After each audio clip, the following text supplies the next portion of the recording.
So good morning everyone. Today we are going to start with our chapter number 2 of Indian economy, that is from grade 12. So हमारे chapter 2 का नाम है 5 year plans.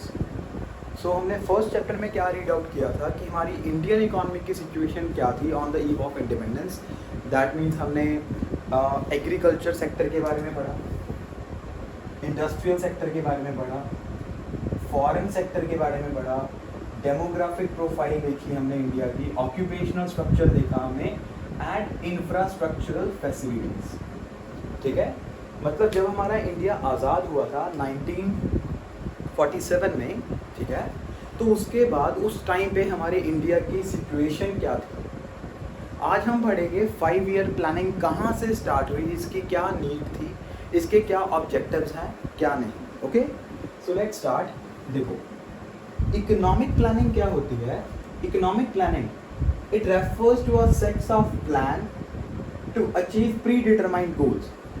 जब किसी भी country की कोई सेंट्रल अथॉरिटी, मैं जो बोल रहा हूँ साथ साथ अपने नोट्स, अपनी TR जैन उसको साथ साथ पॉइंट आउट कर लो, मैं आपको बुक में से अकॉर्डिंग टू टॉपिक्स ही पढ़ा रहा हूँ. ओके, सो सबसे पहले इकोनॉमिक प्लानिंग क्या होती है. When an central committee of a country sets various types of policies and regulations to achieve some predetermined objectives. जैसे कि इंडियन गवर्नमेंट ने सोचा कि वो इस साल एजुकेशन सेक्टर में काफ़ी सारी चेंजेस करेंगे. ईयर स्टार्ट होने से पहले ही उन्होंने ये अपना ऑब्जेक्टिव बना लिया. अब इस ऑब्जेक्टिव को उन्होंने अचीव कैसे करना है.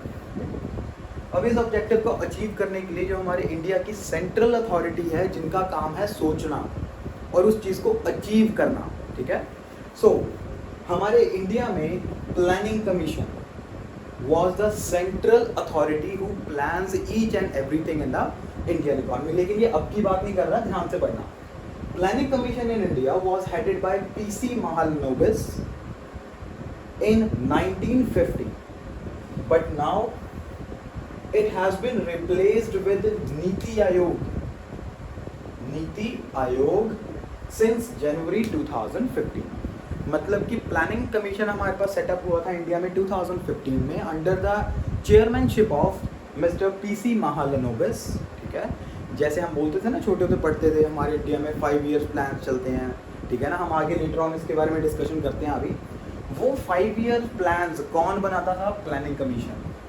ठीक है, सो फर्स्ट 5 ईयर प्लान की ड्यूरेशन क्या थी हमारे पास? हमारे पास टोटल 12 5 ईयर प्लान्स हैं और 6 एनुअल प्लान्स.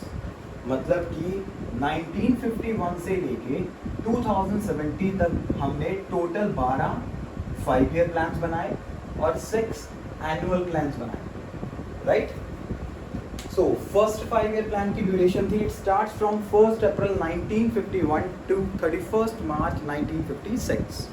सिमिलरली हमारा लास्ट प्लान, अब जैसे कि प्लानिंग कमीशन खत्म हो गई थी जनवरी 2015 में, तो हमारा लास्ट 5 ईयर प्लान कब का था? 1 अप्रैल 2012 से लेके 31 मार्च 2017 तक. अब यहाँ पे कई बच्चे मेरे से पूछते हैं, कहते हैं सर जब प्लानिंग कमीशन ही 2015 में ख़त्म हो गया था तो 5 ईयर प्लान क्यों नहीं ख़त्म हुआ? या फिर कई बच्चे सोचते हैं कि 2015 में 5 ईयर प्लानिंग भी ख़त्म होगी. नहीं, प्लानिंग कमीशन का नाम चेंज करके हमने नीति आयोग रख दिया. जो हमारा इस प्लानिंग कमीशन का मेन मोटिव क्या था कि ये इंडियन इकोनॉमी को 5-5 साल में कन्वर्ट करते थे. जैसे कि हमने कोई ऑब्जेक्टिव डिसाइड किया, उस ऑब्जेक्टिव को अचीव करने में 5 साल लगते थे. ठीक है ना, तो हम 5 साल की पॉलिसीज फ्रेम आउट करते थे. ठीक, तो सिमिलरली जब प्लानिंग कमीशन हमारी 2015 में अबॉलिश हुई, ठीक है, तो उसके बाद जो उन्होंने लास्ट 5 ईयर प्लान बनाया था वो तो एज इट इज ही चला. उसके बाद जो हमारे पास नीति आयोग बना, नीति आयोग, ठीक है, इनका मेन काम क्या था? सिर्फ इनका एक ही ऑब्जेक्टिव था, GDP ग्रोथ. बस इनको और किसी चीज से कुछ भी नहीं मतलब था. सो प्लानिंग कमीशन में हमने बहुत सारे ऑब्जेक्टिव्स पढ़ने हैं. So just open your page. देखो मेरे पास ये बुक है आपकी. सो सबसे पहले हमने फर्स्ट पेज पे पढ़ा था इकोनॉमिक प्लानिंग, उसकी चेयरमैनशिप के बारे में पढ़ा. सो यहाँ पे ना नीति आयोग की फुल फॉर्म लिखो आप, NITI इसकी full form, national institution for, I repeat, national institution for transforming India Aayog. NITI Aayog means national institution for transforming India Aayog. Okay, so इसका मेन मोटिव क्या था? GDP growth is the main objective of NITI Aayog. Okay, so the next one is why do we need planning. Next page पे है आपके पास topic why do we need planning. So मैं इसको raise कर रहा हूँ अभी. हमें इकोनॉमिक प्लानिंग की जरूरत क्यों पड़ी? नीड. जैसे कि हम जानते हैं 1757 से लेके 1947 तक हमारे इंडिया में क्या था? British rule. सो इस रूल के दौरान हमारे इंडियन इकोनॉमी के साथ क्या क्या हुआ वो हम फर्स्ट चैप्टर में पढ़ चुके हैं अच्छे से कि भाई ज़मींदारी सिस्टम इंट्रोड्यूस हुआ था. अच्छा, डी इंडस्ट्रियलाइजेशन पॉलिसी इंप्लीमेंट की, डिस्क्रिमिनेटरी टैरिफ पॉलिसी इंट्रोड्यूस की, जिसकी वजह से हमारी डोमेस्टिक मार्केट कंप्लीटली ख़त्म हो गई. ठीक है, इंफ्रास्ट्रक्चर बिल्कुल भी नहीं था, सिर्फ एक रेलवेज थी हमारे पास इन इंफ्रास्ट्रक्चर, या फिर उन्होंने एक सी पोर्ट थ्रू स्विस कैनाल इन्होंने स्टार्ट किया था. इसके अलावा हमारे पास कोई भी इंफ्रास्ट्रक्चर फैसिलिटी अवेलेबल नहीं थी. सो जब हमारा इंडिया आज़ाद हुआ 1947 में, तो इंडियन गवर्नमेंट अपनी इकोनॉमी को डेवलप या ग्रो कैसे करेगी? सो उस ग्रोथ को बढ़ाने के लिए इन्होंने प्लानिंग कमीशन की एस्टैब्लिशमेंट की. ठीक है, सो इंडियन इकोनॉमी बैकवर्ड थी, लो प्रोडक्टिविटी थी, एम्प्लॉयमेंट अपॉर्चुनिटीज़ नहीं थी. ठीक है, इंफ्रास्ट्रक्चर फैसिलिटीज़ बहुत कम थी, रेगुलेटेड ऑर्गेनाइजेशन, ऑर्गेनाइज्ड मार्केट, इन सब की बहुत ज़्यादा कमी थी. सो इसलिए हमें प्लानिंग कमीशन की ज़रूरत पड़ी. Okay, so the next question आप according to your book is what do you mean by directive planning and what do you mean by comprehensive planning. So मैं आपको एक छोटा सा इसका डिफरेंस बता रहा हूँ, आपको क्लियर हो जाएगा. Directive and comprehensive. ठीक है, अपनी बुक में साथ साथ मार्क कर लेना इसको. अगर तो नोट्स बना सकते हो तो वेल एंड गुड है. सो डायरेक्टिव प्लानिंग क्या होती है? जहां पे आपके पास there is no interference of the government. No interference of government मतलब कि जितनी भी प्लानिंग होगी, planning to control market forces, ऐसी प्लानिंग, डायरेक्टिव प्लानिंग का मतलब एक ऐसी प्लानिंग जिसमें मेन कंट्रोल हमने किस चीज़ का करना है, मतलब कि हमने प्लानिंग किस चीज़ की करनी है, market forces of demand and supply को कंट्रोल कैसे करना है, मतलब बढ़ाना कैसे है या फिर उसको कंट्रोल कैसे करना है, उससे रिलेटेड जो हम प्लानिंग करते हैं उसको हम बोलते हैं डायरेक्टिव प्लानिंग. इसमें गवर्नमेंट की कोई भी इंटरफेरेंस नहीं होती. अगर गवर्नमेंट सेक्टर इंटरफेयर नहीं कर रहा, that mean it is wholly allocated to private sector. Private sector कौन सी इकोनॉमी में होता है हमारे पास? Capitalist economy. Okay, is that fine? So बिल्कुल इसके ऑपोजिट है हमारे पास कॉम्प्रिहेंसिव. सो कॉम्प्रिहेंसिव प्लानिंग क्या होती है? कॉम्प्रिहेंसिव का मतलब बिल्कुल इसके opposite. There is a interference of government, मतलब कि जहाँ पे हमारी प्लानिंग कमीशन गवर्नमेंट के एक्शंस को कंट्रोल करने के लिए प्लानिंग करती है, उसको हम बोलते हैं comprehensive planning. So there is no market forces. Okay, that's clear. ठीक है, अच्छा, यहाँ पे हमारे पास पब्लिक सेक्टर एग्जिस्ट करता है. सो पब्लिक सेक्टर अगर एग्जिस्ट करेगा तो वो सोशलिस्ट इकोनॉमी भी होगी as well as mixed economy भी होगी. सो जिन कंट्रीज में कैपिटलिस्ट इकोनॉमी पाई जाती है उन कंट्रीज में हम करते हैं डायरेक्टिव प्लानिंग, और जहाँ पे हमारे पास मिक्स्ड इकोनॉमी या फिर सोशलिस्ट इकोनॉमी पाई जाती है वहाँ पे हम करते हैं डायरेक्टिव प्लानिंग. सॉरी, वहाँ पे हम करते हैं कॉम्प्रिहेंसिव जहाँ पे सोशलिस्ट या मिक्स्ड इकोनॉमी है.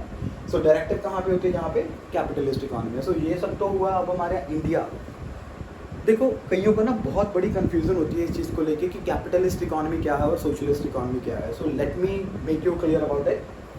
अगर हमारा देश इंडिया एक कैपिटलिस्ट इकोनॉमी होता तो इंडिया में कोई भी गवर्नमेंट डिपार्टमेंट एग्जिस्ट नहीं करेगा. हमारे इंडिया में देखो SBI है, एक छोटी सी एग्जांपल बता रहा हूँ. SBI that means government sector bank. Railway है, वो भी गवर्नमेंट के अंडर है. पोस्ट ऑफिस है, वो भी गवर्नमेंट के अंडर है. Side by side Reliance industry, वो प्राइवेट सेक्टर का पार्ट है. ठीक है, अच्छा, ICICI bank, axis bank, HDFC bank, ये सारे प्राइवेट सेक्टर की एग्जाम्पल्स हैं। तो हमारे इंडिया में प्राइवेट सेक्टर और पब्लिक सेक्टर दोनों एग्जिस्ट करेंगे। सिमिलरली अगर हमारी इकोनॉमी में सोशलिस्ट इकोनॉमी पाई जाती है, तो सोशलिस्ट इकोनॉमी क्या होती है? सोशलिस्ट इकोनॉमी मीन्स जहाँ पे 100% कंट्रोल गवर्नमेंट का होगा, वहाँ पे कोई भी एक सिंगल शॉप भी किसी प्राइवेट ऑनर की नहीं हो सकती। लेकिन हमारे इंडिया में मेरे पास अपनी शॉप भी है, अपना शोरूम भी है, अपना घर भी है। इसका मतलब means of production, factors of production का जो ऑनर है वो इंडिया में गवर्नमेंट भी हो सकती है और प्राइवेट इंडिविजुअल भी हो सकता है। तो इसको हम बोलते हैं मिक्स्ड इकोनॉमी। ओके, लो भी, तो आपके पास डायरेक्टिव एंड कॉम्प्रिहेंसिव भी हुआ, एक बार इसको नोट डाउन कीजिए।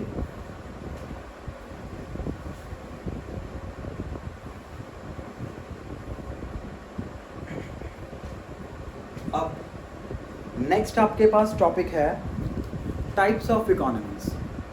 कैपिटलिस्ट क्या है, सोशलिस्ट क्या है एंड मिक्स्ड इकोनॉमी क्या है, इंक्लूडिंग देयर फीचर्स। ओके, सो देखो अगेन मैं आपको एक चार्ट के फॉर्म में बताऊंगा, ठीक है, इसके बारे में।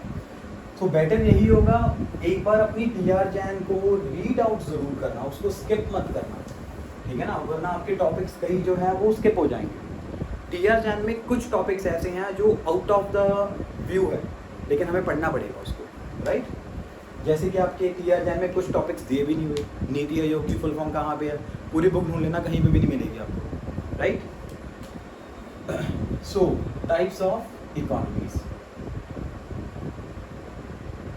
हमारे पास कितने तरह की इकोनॉमीज पाई जाती हैं? 3 तरह की। कैपिटलिस्ट,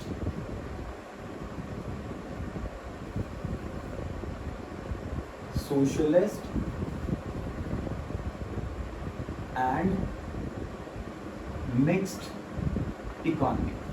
ओके, सो कैपिटलिस्ट इकोनॉमी क्या होती है? इन विच 100% कंट्रोल किसके पास होता है? प्राइवेट सेक्टर के पास। यहाँ पे 100% कंट्रोल किसके पास होता है? पब्लिक सेक्टर के पास, ठीक है। और यहाँ पे प्राइवेट एंड पब्लिक दोनों सेक्टर्स एग्जिस्ट करेंगे। मैं आपको अच्छे से समझा चुका ये चीज़, आपकी बुक में इन्होंने ये चीज़ दी हुई है। मैं आपको एक बार डेफिनेशन पढ़ के बता देता हूँ कैपिटलिस्ट की। A capitalist economy is defined as the one in which the means of production are owned by individuals. यहाँ पे मीन्स ऑफ प्रोडक्शन को अंडरलाइन कर लो। एक ऐसी इकोनॉमी जहाँ पे फैक्टर्स ऑफ प्रोडक्शन के ऑनर कौन होते हैं? हमारे पास इंडिविजुअल्स, ठीक है। जहाँ पे FOPs किसके नाम पे होंगी? Private individuals.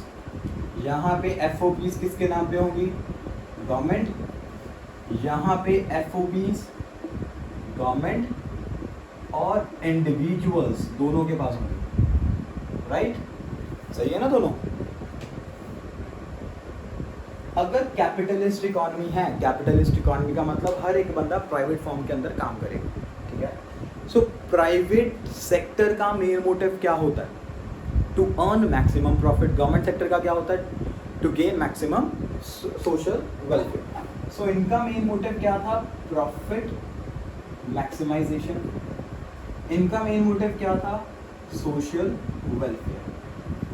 ओके, अब यहाँ पे इनका डीमेरिट क्या बनेगा? ये तो इनका चलो मेरिट्स आगे दोनों के। जो मेन डीमेरिट है, अगर कोई पर्सन ज़्यादा से ज़्यादा आउटपुट प्रोड्यूस करेगा, ठीक है, तो इसका मेन ड्रॉबैक क्या बनेगा कि ये बंदा सोशल वेलफेयर अचीव नहीं कर सकता। जैसे कि यहाँ पे इनकी मेरिट में दिया हुआ है कि भाई इनका मेन मोटिव क्या होता है? प्रॉफिट मैक्सिमाइज करना, और प्रॉफिट मैक्सिमाइज करने से क्या होगा? हमारी GDP इंक्रीज होगी। ये हमारे पास मेरिट है, ठीक है।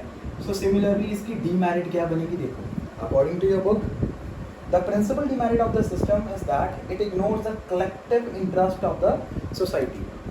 यहाँ पे क्या होता है? Social injustice.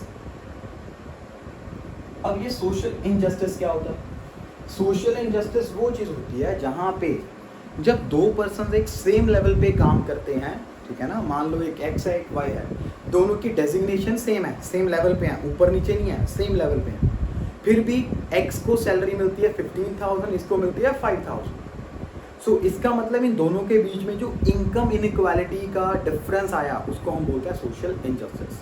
ठीक है। सो प्रॉफिट मैक्सिमाइजेशन करने के लिए जो पर्सन ज़्यादा काम करेगा उसको सैलरी भी उसके अकॉर्डिंग मिलेगी, चाहे वो बंदा लोअर लेवल पे है या फिर हायर लेवल पे। तो इस तरह से यहाँ पे सोशल इनजस्टिस पाई जाती है। Now coming up to the next, socialist economy का मेन फीचर, मेन हमारे पास क्या है, देखो इसका where is it, yes. So यहाँ पे आ गया हमारे पास सोशल जस्टिस। देखिए यहाँ पे पाई जाती है सोशल वेलफेयर, जिसका मतलब क्या होता है, सोशल जस्टिस, ओके। और इसका डीमेरिट क्या बनेगा भाई, इन लोगों का मेन काम प्रॉफिट कमाना थोड़ी ना, अगर प्रॉफिट नहीं कमाएंगे तो जीडीपी कहाँ से बढ़ेगी। इसका मतलब इनका मेन ड्रॉबैक था, it's GDP growth rate is low, okay. Now the last one, mixed economy, जो कि आज हमारी इकोनॉमी है।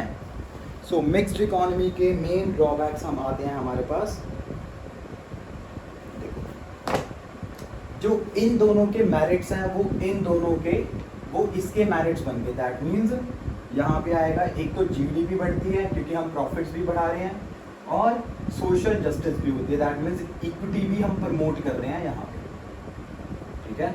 लेकिन डीमेरिट क्या होगी, डीमेरिट ये होगी कि भाई जब प्राइवेट सेक्टर और पब्लिक सेक्टर दोनों मिलके काम करेंगे तो दोनों में से ज़्यादा एफिशिएंट कौन होगा, प्राइवेट सेक्टर, ठीक है ना। सो प्राइवेट सेक्टर के एफिशिएंट होने के लिए, क्योंकि वो एफिशिएंटली काम करते हैं, यहाँ पे पब्लिक सेक्टर काफ़ी हद तक पीछे रह जाते हैं। सो पब्लिक सेक्टर अगर पीछे रह गए, that means they are facing loss situations. तो ऐसी सिचुएशंस राइज होती है जहाँ पे पब्लिक सेक्टर को ह्यूज लॉसेस का सामना करना पड़ता है। जैसे कि आपने अभी रिसेंटली पढ़ा होगा लास्ट वीक में कि हमारी जो इंडियन गवर्नमेंट है, जो सेंट्रल गवर्नमेंट है, वो कई सारे पब्लिक सेक्टर बैंक्स को प्राइवेटाइज कर रही है, दैट मीन्स डिसइन्वेस्टमेंट कर रही है यहाँ पे, ठीक है। सो हमारी ऑलमोस्ट कई सारी रेलवेज तो मतलब कई सारी ट्रेन्स तो हमारी ऑलरेडी प्राइवेटाइज हो चुकी हैं। जैसे कि हमारा बिजली बोर्ड PSPCL कॉरपोरेशन लिमिटेड, जबकि इसका पहला नाम था PSEB, Punjab state electricity board, तो यहाँ पे भी प्राइवेटाइजेशन आ गई, ठीक है ना। सो डिसइन्वेस्टमेंट ज़्यादा होने लगी, ये यहाँ की ड्रॉबैक है, disinvestment due to the interference of excessive interference of private sector, okay. So this is all about our first day topic. In the next class we will continue with our next topic. So till then, note down these topics and see you in the next class.